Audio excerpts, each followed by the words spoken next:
This reshuffle was a mere game of musical chairs, with mostly the same sad old faces getting shuffled from one position to the next in an effort to look new or fresh.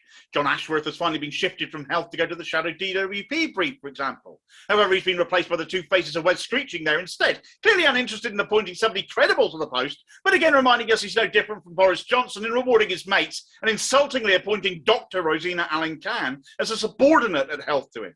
David Lammy moves to the Foreign Office, a man who at least might be familiar with the plight of Iraqi refugees since he voted to bomb the hell out of them. You get the idea. There seems to be not so much a dearth of talent in Labour, but a lack of talent in the people loyal enough for a paranoid failure like Starmer to surround himself with.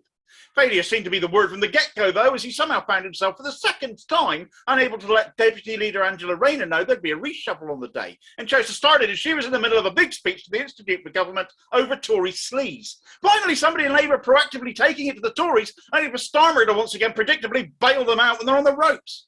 The most notable part for me was when Cat Smith, despite being offered the chance to stay as Shadow Minister for Young People, resigned, citing the ongoing mistreatment of Jeremy Corbyn and the damage this is doing all over the country as a reason for leaving. It's a cool little fall on deaf ears. It was a wonderful shot across the bows, and her letter is well worth reading.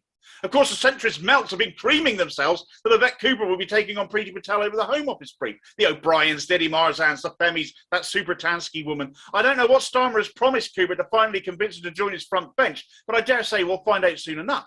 Trouble is, for those of us who remember those immigration mugs of hers, if I were a refugee, I wouldn't have any hope for a change in how you're treated under a Labour government now.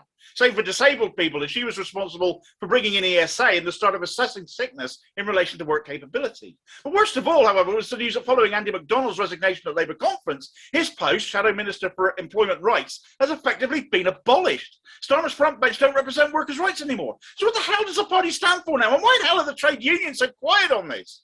This is no government in waiting. It's another safe pair of establishment hands where nothing will change to benefit ordinary people.